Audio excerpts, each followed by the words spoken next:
அன்பு சொந்தங்களுக்கு வணக்கம். இன்றைக்கி நிறைய பெற்றோர்கள் செய்கிற ஒரு தவறை நான் சுட்டி காட்டுறேன். அதனால் கோபம் வந்து என்னை திட்டுறதா இருந்தால் கமெண்டில் திட்டுங்க. எனக்கு தெரிஞ்ச ஒரு உறவுக்கார பையனுக்கு ஒரு பெண் பார்க்க சொல்லியிருந்தாங்க. நானும் சரி ஏன்னா நிறைய பேரை பழக்கம் இருக்கிறதுனால என்கிட்ட இப்படி சொல்லுவாங்க. நானும் ஒரு பெண் பார்த்துருந்தேன். பெண் வந்து நல்லா படிச்சிருக்காங்க. அந்த பிள்ளை நல்லா படிச்சிருக்காங்க. ஓரளவுக்கு நகையெல்லாம் போட்டு வரதட்சணை கொடுக்கறதுக்கும் ரெடியாக இருக்கிறாங்க. அப்படி பொருத்தம் பார்க்கல. அப்போ பொண்ணு பரவாயில்ல, நல்லா இருக்குது பாருங்கள் அப்படின்னு சொல்லி ஃபோட்டோ அனுப்பி கொடுத்தா, பெண் அழகாக இல்லை, எங்களுக்கு படிச்சிருக்கா, பணம் இருக்குது, குணம் இருக்குது, அழகு இல்லை அப்படின்னு சொன்னாங்க.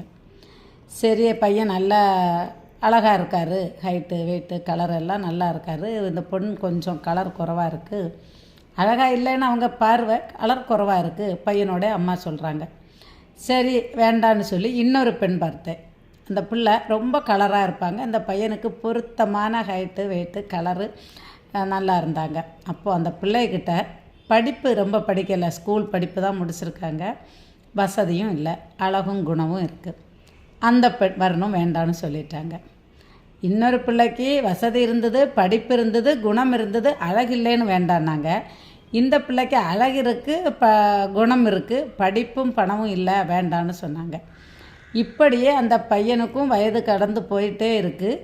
அந்த தாய் பெண் பார்க்கும்போதெல்லாம் இப்போ பெண் அது ஒரு வரன் பார்க்குற, ஆணுக்கோ பெண்ணுக்கோ வரன் பார்க்குற பெற்றோர்கள் எப்படி பார்க்குறாங்கன்னா, அழகாக இருக்கணும், நல்ல குணமுடையவளாக இருக்கணும், பணமுடையவளாக இருக்கணும், படிப்பு இருக்கணும், பணம் இருக்கணும், அழகு இருக்கணும், குணம் இருக்கணும், 10 பொருத்தமும் இருக்கணும்.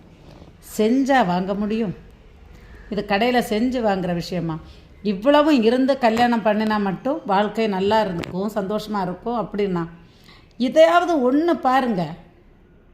அந்த பையன் நல்லவனா கெட்டவனா, நம்மள்கிட்ட அன்பாக இருப்பானா, நம்மளை பார்த்துக்குவானா, நம்மள்கிட்ட பாசமாக இருப்பானா, கடைசி வரைக்கும் நம்ம கூட ஒன்றா இருப்பானா, நம்மளை விரும்புவானா, இப்படியெல்லாம் பையன் பார்க்காம, வரன் பார்க்காம, இல்லை எந்த பொண்ணை பார்க்காம இவ்வளவு கண்டிஷன்ஸ் போடுறீங்களே, அவ்வளவும் இருந்து நீங்கள் எல்லாமே சேர்ந்து செய்து வாங்க முடியாது. இதெல்லாம் அமைஞ்சு உங்களுக்கு வர்றதுக்குள்ள உங்களுக்கு வயது கடந்து போகிறது.